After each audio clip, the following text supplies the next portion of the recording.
Welcome to Beating the Drum, a podcast about the art and science of customer advocacy. Every company dreams about having customers that will sing their praises, and on this show, we'll explore just how to make that happen. I'm your host, Margot Leong, and for nearly a decade, I've helped create, nurture, and mobilize customer evangelists for B2B and B2C. On this episode, I was joined by Lindsay Molina, Senior Group Manager, Customer Marketing at Slack. Prior to that, she also ran customer marketing at MuleSoft and Poly. And speaking with Lindsay, I was struck by her thoughtful and deliberate approach, as well as how she's applied her learnings to consistently evolve her programs. We talk about her system for creating a customer story pipeline, her suggestions for building credibility with sales when starting a new role, and the main characteristics she looks for when hiring for customer marketing. Without further ado, here's my conversation with Lindsay.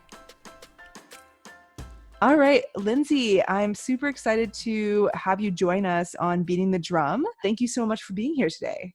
Yeah, thanks, Margot, for inviting me to do this. I'm really excited to chat. Fantastic. Well, first off, I'd love if you could start off by introducing yourself. Can you tell us a little bit about your background and touch upon the type of work you've done within customer marketing specifically? Yeah, sure. So my name is Lindsay Molina. I've been doing customer marketing for almost 7 years now. My background is mostly working in enterprise companies. Currently, I lead customer marketing at Slack. Before that, I led customer marketing for MuleSoft, which was a company that was later acquired by Salesforce. And then my first gig, kind of where I cut my teeth in this, was at Polycom, which is now called Poly.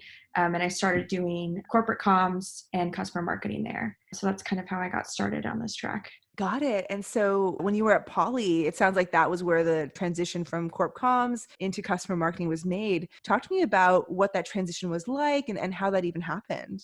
Yeah, so the way that the team was structured there was that customer marketing was part of their corporate comms team. And at the time, they'd already had kind of a distributed global customer marketing group. And so the woman I reported to ran customer marketing for US. And actually how I got started was, it actually was a contractor role, but I love to write and I had the strong background in that. And so I actually started by writing case studies and all of the content that you would see on the web. And then from that kind of expanded my role to doing more customer interviews and getting customers to speak on our behalf in the press, which also tied into the corp comms aspect of that. I worked with our PR agency at the time to help line up customer stories for the press. So that was actually great because it got me experienced in working on the corp comms side. And I know teams are structured differently in every company, but at Polycom at the time, it was really more of a corp comms function. And that's great that you actually started off with the storytelling aspect, right? Partly because of your enjoyment around the writing piece. Definitely. And it was also really cool because this is back in the time when they were really on the forefront of video conferencing and we were moving from those room systems into more cloud-based video, which is funny if you think about where we are today in the world. But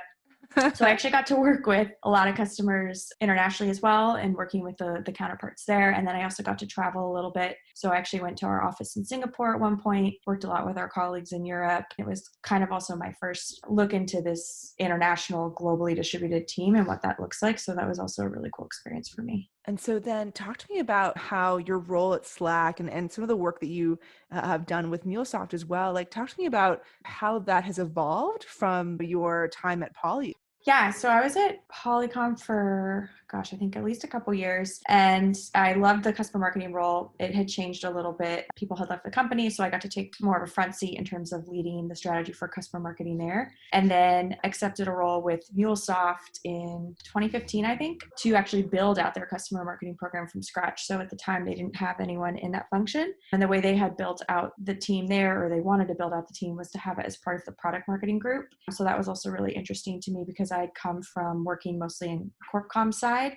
So that's been pretty much my background. I've done some corp comms, but never been doing customer marketing while within that. So I've always actually been within the product marketing department when doing customer marketing. What was that experience like? How did that sort of add to your repertoire?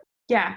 Well, first of all, for people who aren't familiar with MuleSoft, it's a very technical product. So it's a platform for developers to build integrations and APIs, which I really didn't have any experience with, especially coming from a company like Polycom that was historically in the hardware space that was trying to move into the cloud. Yeah.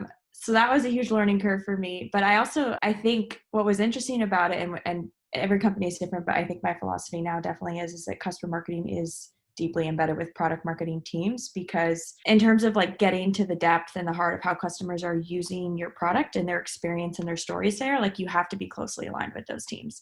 So for me, it was a learning curve of actually learning the product and working with the technical product marketing team, but then also just trying to figure out how to navigate, like how to start from square one, where there were some outdated case studies on the website, there were some assets for the field, but on top of it being just a very technical product, we had a rapidly growing sales team. So you're Wow. also trying to meet the demands of this growing sales team, which poses its own challenge, right? How do you onboard new salespeople, make them familiar with the stories, make them feel empowered to go out and use them and tell them? So it was kind of both of those were hitting me at once. That first year was a little crazy. I feel like it took me a solid 12 months to really get my feet under the ground, but the team there was really amazing because this was a new function that people had been asking for a long time. I think they were excited to have someone come in and actually fully own that.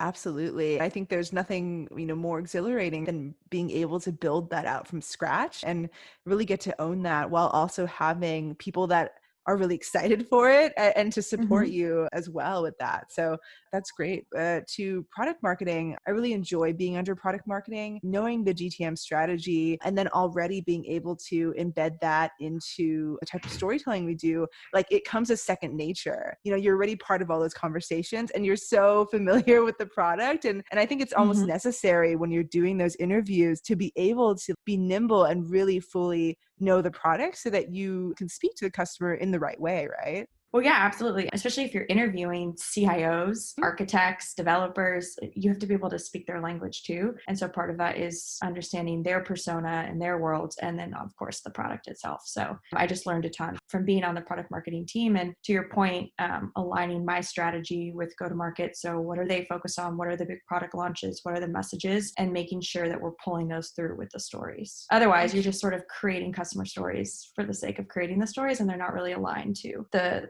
broader strategy of the marketing or even sales teams. I completely agree with that. With MuleSoft, did you guys also have a lot of products at that time as well that you had to be expert in? So not exactly. So there's one platform and then there was different features or different components of it that we would focus on. And so depending on if the customer was using those, we would go deep into that. But it wasn't anything like a company like Salesforce, for example, right, where you've got so Yes. many different clouds. It wasn't that complicated. So our core foundational messaging was pretty consistent. And then depending on which other parts of the platform the customer was using, we could go deeper on those. But I mean, even at the time when I joined the product marketing team, we had product marketers focused on different parts of the platform. Plus, we also were building out our industry and solutions marketing group, which was part of product marketing. So we were already starting to go in depth into different sectors. And so, of course, there was different messaging and product features there too. But that's why it's so helpful to be on that team and literally sitting next to them and learning from them, is because I felt like that was also the best way for me to get up to speed on the product.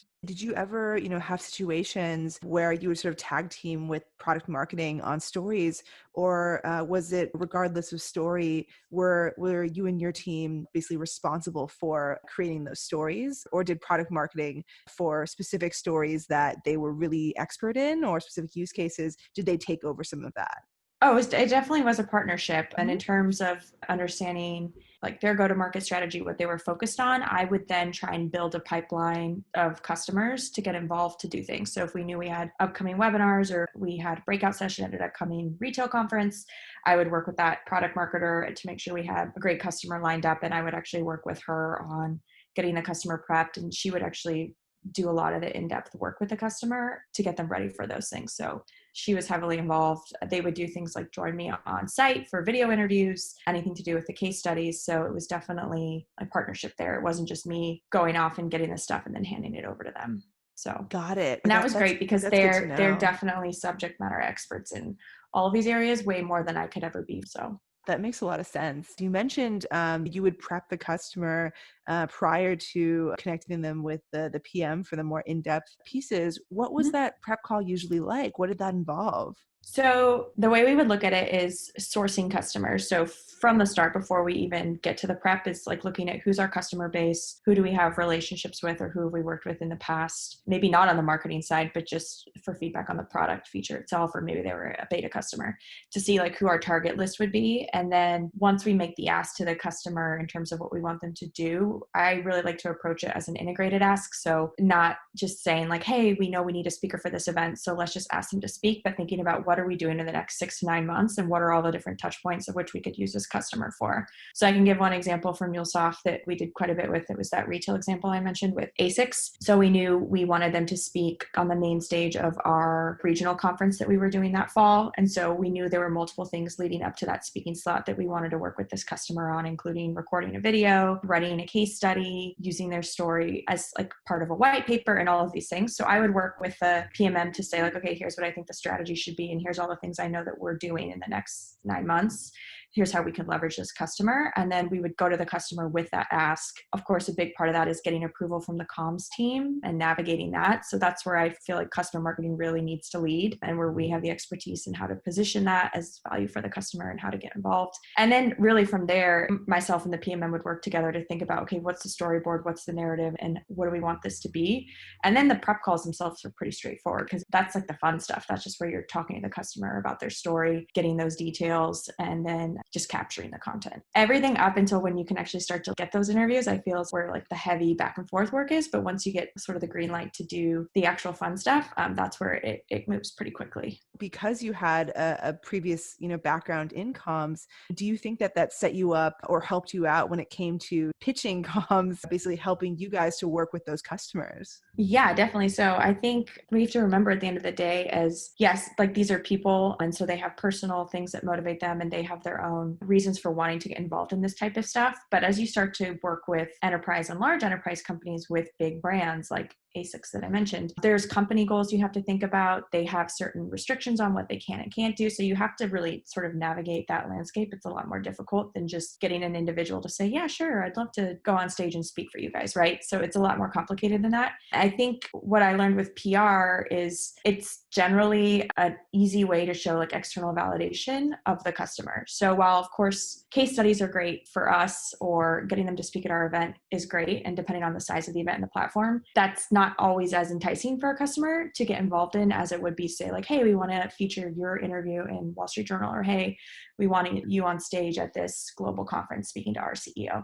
So those sort of like corp comms or PR type activities seem to be very enticing to customers. So what I think I learned early on is trying to find ways to incorporate the engagement with the customer to include those things in addition to the other stuff that we know we want, like a case study or a video or speaking at one of our conferences. Because at the end of the day, you want to also provide value for the customer, and you want them to be motivated to do this stuff with you, right? It's really more about a mutual partnership, and not just us coming to them saying like, hey, we want to create this asset, so we need your time. You have to come to them with something that you think is going to be of value to them. And in my experience, whenever we've included PR or some sort of corporate communications angle with it for these larger companies, they definitely see that of value. Just curious, for some of these larger companies, even getting your foot in the door, walk me through what that process typically looks like. Right. So again, it's going to be different depending on which company you work for, but let's use my experience working for enterprise software companies. So I always start with the account team, because they're the ones who have the relationship with the customer, whether it's the actual account executive or the salesperson themselves, or oftentimes the customer success manager too. So I always start there, get a lay of the land for the customer, what they're doing, where they're at in their maturity, what are some of their use cases. And then for especially these enterprise and large enterprise brands, you want to figure out who's our biggest champion at the highest senior level. So ideally someone VP and above that you can sort of soft sound or approach with this pitch to get them excited and involved, because they're the ones who are really going to ultimately sway whether it's someone in the C-suite or the actual comms team themselves to do this stuff. So I usually start there, and then it's just a matter of understanding what potentially could motivate the customer, what are the activities that we could do with them, and then sort of designing that pitch to them in a way that either the account team themselves can deliver it, or that we can get on a quick friendly call with the customer and actually sort of present these ideas to them, with the immediate next step being, hey, we know we need permission from your comms team. Would you be willing to intro us to them? Because in my experience, even though the sooner you get comms involved, the quicker you could get shut down, it's better to do that at the beginning than to just like, write a whole case study and then you reach out to the comms team and then they shut it down. So it's better to get their buy-in early on and also understand what the limitations are. But also oftentimes these comms teams that we work with at these customer accounts, like they are also motivated to want to do this stuff. And if they are, it's going to help open more doors for you. So I see getting involved with them as early on as possible as one of those critical pieces you need. That makes a lot of sense to me. I'm sure as customer marketers, we have all run into that. We're like, well, we'll create the collateral and then we'll run it by comms. Yeah. Or you feel like, yeah. Or you never hear back for a year. Yeah, yes, exactly. You're just kind of hoping. That is, I've definitely done that. It on occasion at work, and then 6 months later they see the case study on the website and they're like, "What the heck is this?"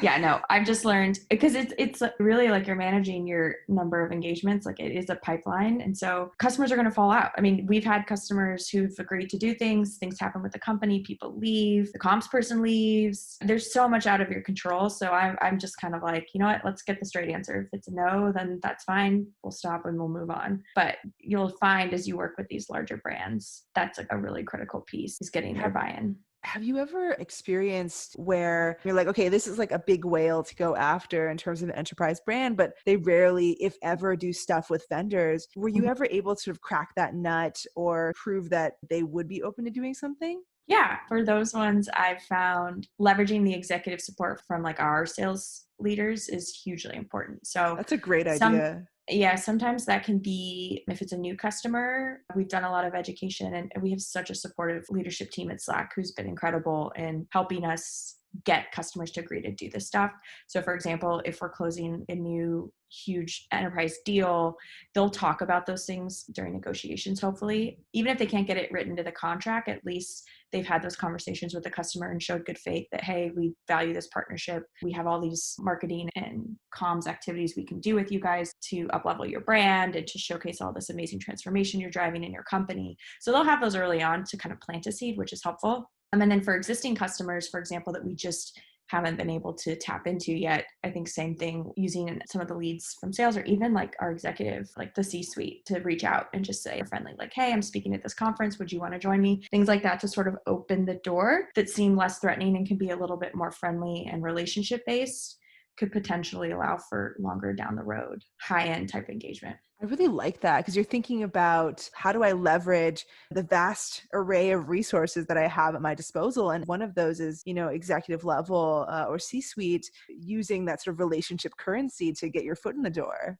Yeah, I mean, especially at a company like Slack, right? We have tens of thousands of customers. Even if we had a massive customer marketing team, which we don't, we couldn't tackle all those, right? And why would you want to go from bottoms up every time when you can come in tops down? Fortunately, at a company like Slack, I think the leaders recognize the value of this stuff, the importance of our customers, and showing that part of our commitment to them in this partnership is to do this type of work. But if you work for a company where that's not the case, I think one of the key things I've learned is educating them on what this work looks like, why it's a benefit for the customer, why it's beneficial for the health of the account long term. And once you can start to educate leaders about that, I think that they would be totally willing to chip in and do this type of work. Yeah, absolutely. We talked about the importance of partnering with sales. And I know that's something that you're pretty passionate about. It makes such a big difference when sales is already bought in on customer marketing. I'd love if you could talk to me about your experience partnering with sales teams, how you get their buy-in, and how do you convey the value of customer marketing to them? It's a great question. I don't think I have the perfect answer for how to do this, but from my experience, especially at MuleSoft and when I joined Slack, it's hard, right? Because you're new, it takes time to build foundation and to get this stuff up and running. But at the same time, you want to deliver some quick wins for a team, especially when they're hungry for this type of stuff. So it's kind of like, how do you balance going to the teams and asking them for their support, whether it's making nominations of customer references so that you can go and build your pipeline, or getting them to talk about marketing and PR opportunities during the negotiation of a deal, right? Like you're going to them and asking them to do work to help you before you've actually really delivered anything to them. Yes, that's a good point.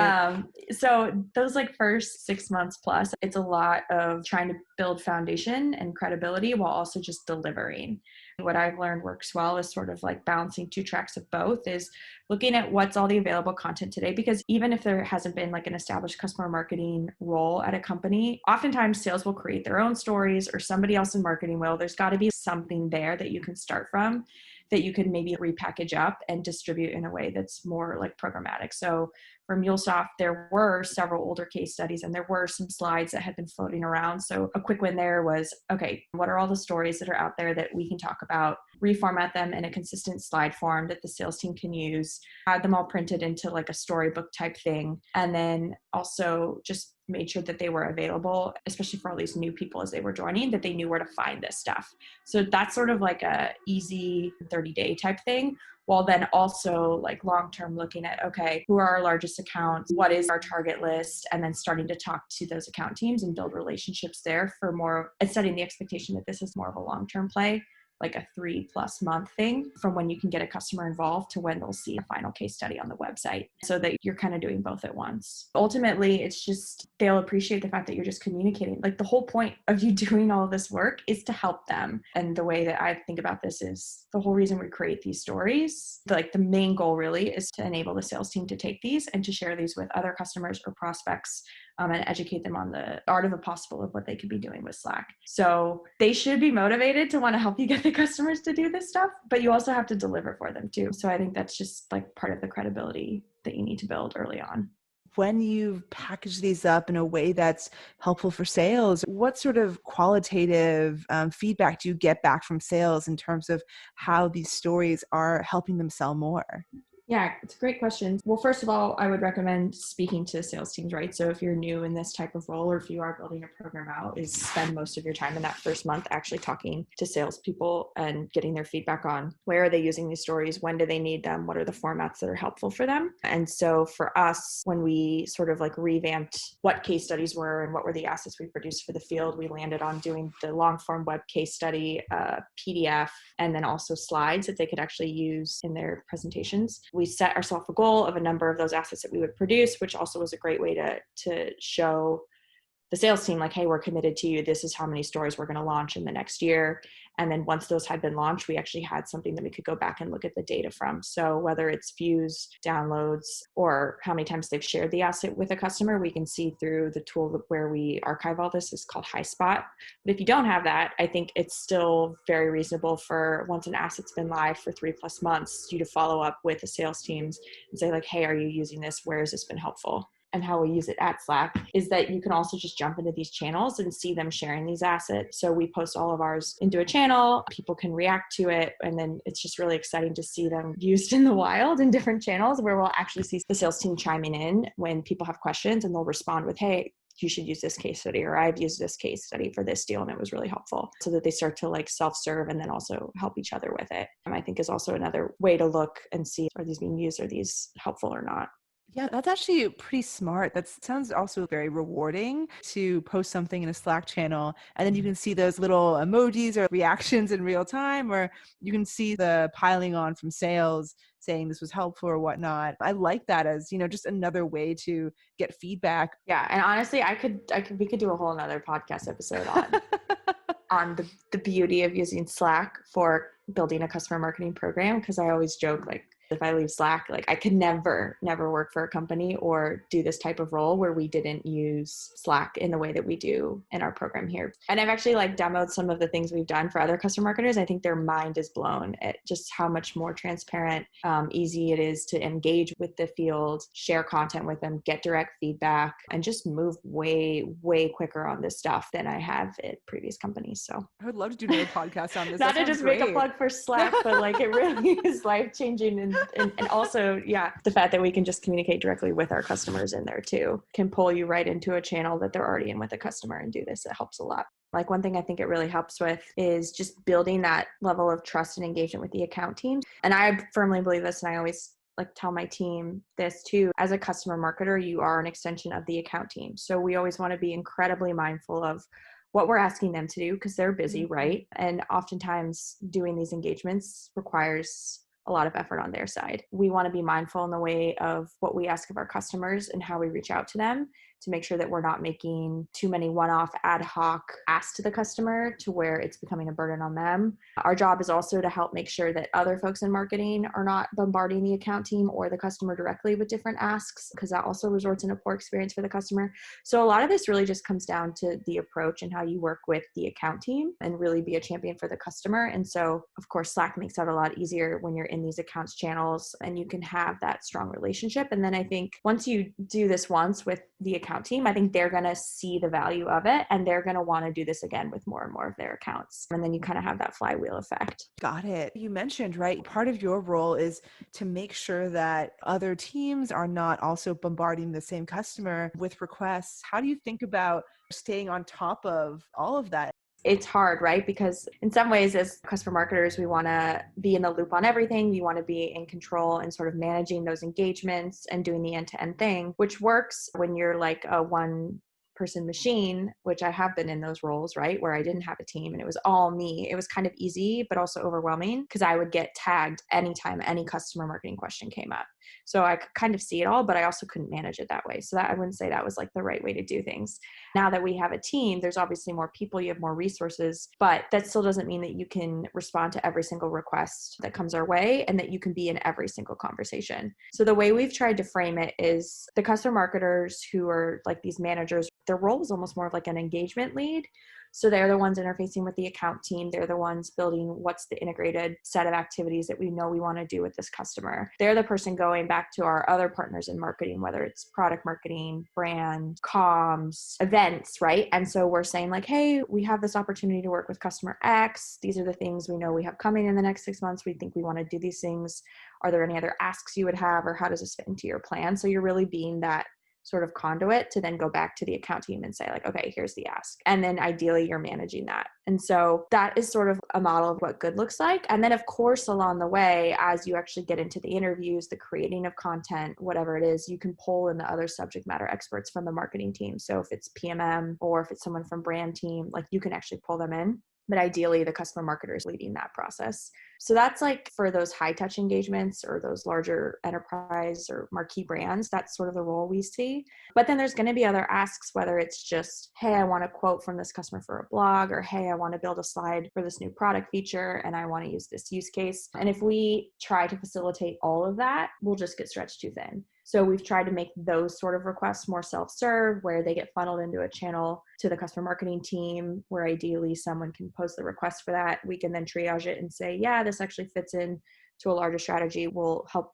leading this, or kind of sounds like this is a one-off thing. If you want to work with the account team to get this quote approved for your product blog, go for it. So that we like know about it, but we don't have to manage it all. That's a way that you can sort of prioritize what you focus on. Got it. I think that's a great way to think about it. Over the course of time, right? I'm sure that you build relationships with customers directly once the account team intros them to you. Let's say that there's a request that comes in and you're like, okay, this customer could fulfill that. Do you then reach out to that customer directly after checking with the account team, or do you prefer to have the account team make that request still? How do you think about that?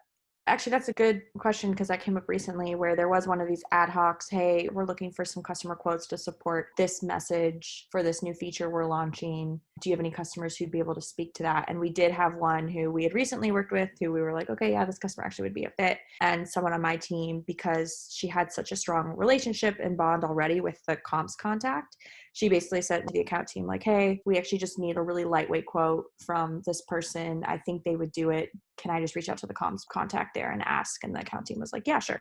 So she was able to do that. Because that is also the beauty of what the customer marketing team does, is because we are working with these comms teams, we generally have a stronger relationship with the comms contact than the account team does, right? So the account team helps get the buy-in from the champions, and they usually are involved in a lot of these activities, but they're not the ones on every single call with the comms team or back and forth correspondence with them. And our team is. So yeah, absolutely. I think we can use our own relationships there, of course, with the permission of the account team. The other thing I would say too is it's not just about saying no to like something because it seems like a small ask or because it's a one-off, but also I think we're trying to be more strategic and be transparent with the teams on what we're focused on a quarter ahead. And so we can say this quarter, we're focused on sourcing stories for customers of these 5 core industries. We are focusing on these types of use cases or stories that support these upcoming launches that we know we're having. We can be transparent with the teams on these are the types of stories we're going to go after and why, so that when someone responds, you're always going to get some salesperson or someone in marketing like, hey, I need a customer in this industry with this very, very specific thing. And you're just like, well, that's great, but it doesn't really fit into like the overall strategy that we're focused on for this quarter. So because of that, we have to say no. So it's not just about like small asks, but also about, I think, being clear on the priorities that you're focused on, because otherwise everyone's going to always want some story from some industry or some, region that's just not, a focus. So you have to be clear about that too. Yeah, absolutely. And I think this is back to that point about being strategic and not being afraid to say no at times. It's not just getting customer stories to get customer stories. You're basically storytelling in a way that helps move the business forward. It's not just all things to like all people, but it really is being strategic and understanding what are the objectives and then what aligns to that. So in that vein, talk to me about your approach to metrics in general and how you and the team think about that. Yeah, this one's so difficult, and I've talked to so many customer marketers, and I think we all struggle with it. So if anyone has like the perfect answer, please hit me up on LinkedIn and tell me what you do. But I think it's a little bit of a mixed combination of both output-based work, and then obviously you want to aim more for outcomes. So again, if you're starting from scratch, and in my case, basically I was when I joined both MuleSoft and Slack, I think having some sort of goal on we're going to create X number of stories, or we're going to create 2 to 3 stories for these top 5 core industries that we know we're focused on as a business this year, whatever it is, right? But you're actually like putting a stake in the ground, I think is important. One, because it holds you accountable and it puts a sense of urgency around creating this stuff and just getting it out there. And then it also shows that you're committed to delivering on what you say you're going to do, which is also hugely important for that trust that you're building with the field. In that way, output-based can be good. And then it also gives you sort of like a framework by which to measure your success. So like, hey, last year we launched 25 enterprise case studies and, 10 videos. This is what we saw. Now we can actually make some inferences around trends of what was successful and what was not, so that going forward, we can be more thoughtful. So in that way, I feel like output can be good. But if all you measure is output, then you're not actually looking at what was the outcome of those things. So again, like you talked about when you asked, how do you know if these things are actually working or making an impact? So what we found actually when we looked at the metrics from the output of what we launched last year was that there were certain stories that way outperformed others. And part of it was based on the industry. So no surprise, there were stories of companies in FinServ, retail, other regulated industries, because those are always the hardest to get the customers to do. So those ones were really successful. And then also stories where we had multiple different assets. So a video, a case study, maybe they spoke at an event, they were part of one of our campaigns. So like this was something that had long tail use. And those stories were the most successful too. So then when we kind of looked at it, we thought like, okay, so there's something to do with making sure that we have the right mix of stories by industry, but it's also making sure that we're going deep with these stories versus just one-off writing the case study and moving on. And so now when we kind of look at more of like the qualitative work, we're trying to focus on these deeper, longer term engagements where we're doing multiple things with a customer. And to me, success looks like if 6+ months later or a year later, there's still one of the assets on our homepage, or there's still one of those stories that we keep using in a campaign, that's long-term value. And those assets will work way, way, way, way harder for you than just sort of like the one-off blog or the thing that you just posted just to get the story out. And then you can also look at engagement from the field. So if you have something like a high spot or a way to track the content, that can be really insightful. Of course, we're curious about web traffic, but that's not something that we primarily focus on as a leading indicator. And then also anecdotally feedback on these stories and which ones people have found successful. So, and then I think these ones are always so hard to track, but they make such an impact is when you get customers to speak at events, because there's a lot of intangible things that we do with customers that you can't directly attribute. Like when we look at a success of an event, having strong customer speakers are a requirement for success, but there's no way other than maybe attendee feedback on the surveys like, hey, this was a great speaker. There's like no real hard, tangible way to track that. So that's another area where we just sort of like try to align. It's almost output based, but it's like, okay, for these events, we're going to agree to sourcing X number of speakers under this criteria to make this event successful. And then something new that actually I just went through an exercise with my team on was message pull through and the strength of the narrative of these stories. That's been an interesting exercise because we just launched some new corporate messaging.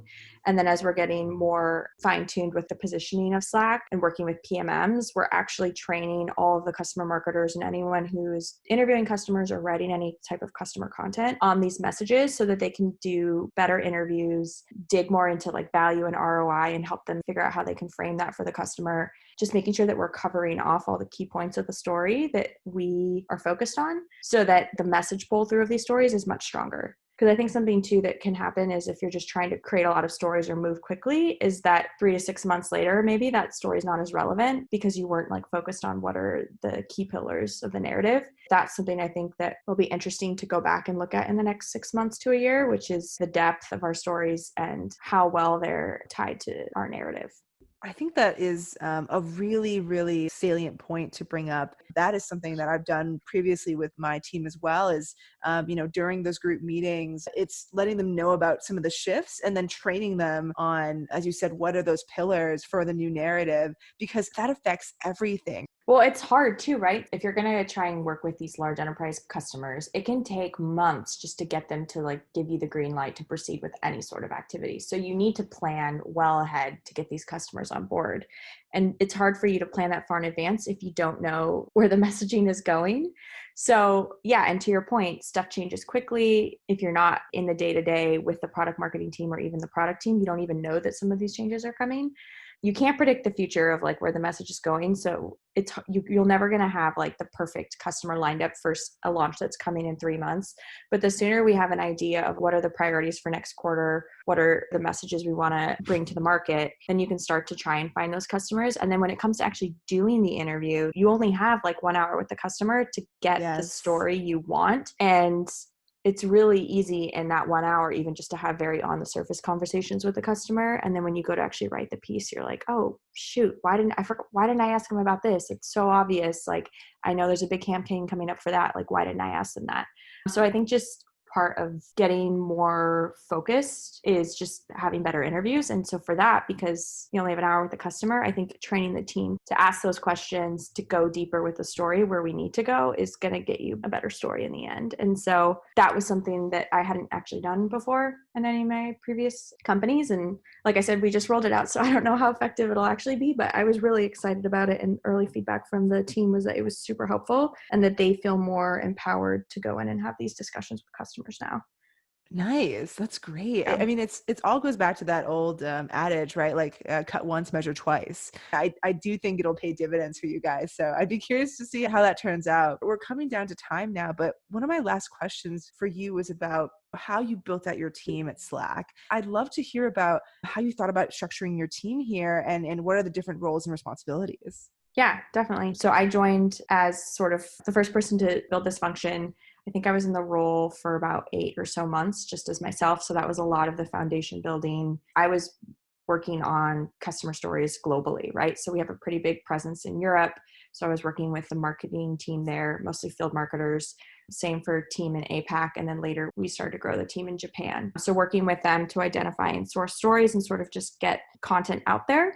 And then when I made my first hire, I had her focus 100% on customer marketing from start to end just for North America. So she was able to really like go out there, build our pipeline of stories, which then freed up more of my time to help the regional teams build out more content. So I think I gave you the example of like when we had 25 case studies we launched in a year, more than half of those were from the US and the rest were from the regions, but I knew that I needed to give a lot more support to those folks. So once I made that first hire, then I could help create the customer stories in the regions, and then which also set us up for success when we started to make these regional hires. So the next hire we made was a customer marketer for APAC, and then followed by a customer marketer for EMEA. And we have both of them report into the heads of marketing for those regions, which I think is really important, not just because of the time zone difference, but also because just the ins and outs and the day-to-day of those marketing teams and what they're doing on the ground there, because they are so small. a lot of those customer marketers roles are deeply ingrained with the field marketing teams there and what they're doing. So I look at our team here as being sort of, and my role specifically now, as helping provide support to them, making sure they have all the resources and all of the processes we do and everything that's documented, that they can take that as a blueprint to build out their programs there. But to make sure that we have some level of consistency, right? So like the look and feel of every video should all look like it's coming from the same place. The quality and the depth of our case studies are the same globally. The types of activities and how we engage with our customers should be consistent globally, right? So we're keeping that like high standard of basically how we operate as a global customer marketing team. But then within the regions, of course, they have unique needs. They have different customers. They're of different maturities. They're breaking into new countries. So it's a lot different in the regions than it is in the US right now. So I think that's why it makes sense based on where we are right now to have those teams structured that way. Most recently, we hired a reference manager. So she's also on my team here in San Francisco, and she's really responsible for building out our like reference program, which is a tool that the team uses, but more than just a tool, it's being that touch point for the field, being proactive with them, fielding their nominations, going to them to let them know what activities we have coming up and how their customers can get involved. So a lot more of that like field facing, relationship building, sort of getting the early pipeline going that she can then hand off to all of the customer marketing managers to actually sort of do those engagements and create all of that content with the customer. Got it. And it sounds like that person is helping to focus on some of the more operational aspects of even just generating that pipeline. And when we last talked about that, I thought that was a really interesting way of approaching it. It's like, yeah, like the hunting and farming narrative. So Yeah. like, and I felt this pain when I joined too, of course, as a person of one, but it was like, okay, we have 3 global events this year that I know I need speakers for all of them. I also have to like create this much content and I need to film these videos and I also need to build a pipeline. It's just like you get burnt at both ends, right? Because you're trying to do, even just to coordinate one shoot with a customer is a ton of work. And then on top of that, your day to day, you're trying to field requests, reach out to account teams, follow up, schedule prep calls. Like it's a lot of work. And they're really 2 different motions. So to me, if I was like, okay, how do we build this out for scale? Is you really need like at the core is this reference program and more of the operational work and being proactive in creating source lists of customers and like soft sounding to get buy-in for customers to do things so that when we are ready to like do the full integrated plan with a customer over like a 6 to 9 month period, then the customer marketer themselves can just sort of take that relationship and run with it. And they're more focused on the customer facing stuff, building the narrative, doing the interviews, getting the content created, being a partner to the customer comms team along the way, and really just being really focused on that and not feeling like they're stretched thin because they're also trying to figure out what's the next customer I'm going to work with and what's the next story we're going to tell. Absolutely. I really like that. And I think one of my last questions is around you've built out this great team here at Slack. And what are some traits that you were really looking for in building out your team and who to hire? Great question. Strong at building relationships is a huge piece, whether you are in the customer engagement side or the internal reference program side, because either way, you're either working heavily with sales or you're working heavily with customers or both. So that's a big piece of it. I think someone who is able to be flexible or like think quickly on their feet and think about how to pivot is hugely important in this role because a lot of things come at us that are unpredictable and you have to be really creative in how you position these things to customers, almost in a way where like you sort of have to have like a sales mindset because you're really going in there approaching these customers and asking them to do this stuff and trying to sell them on what's in it for them. And then I think someone who's just overall creative, which is important when it comes to the storytelling piece, and always trying to like push the envelope on how can we make these stories better, what are some creative ways we can get these stories out there, is really important. I mean, what's interesting, the gal who runs our reference program, she came from a sales and CS background, which to me was hugely important because those are the teams she's interfaced most with and she's been in their position. So she's able to communicate with them and level with them on a way that someone who's never been in a sales or a CS role would maybe even think about. So that was really important for that. For the customer engagement side, I think it's really just about being empathetic, being a people person, being able to build relationships with people of all kinds. And you really kind of have to thrive in that sort of chaotic, ambiguous world, because a lot of our job is totally out of our control. If you're someone who likes to be an IC or work with a team where you have total control and it's just internal folks only, like this is probably not the role for you.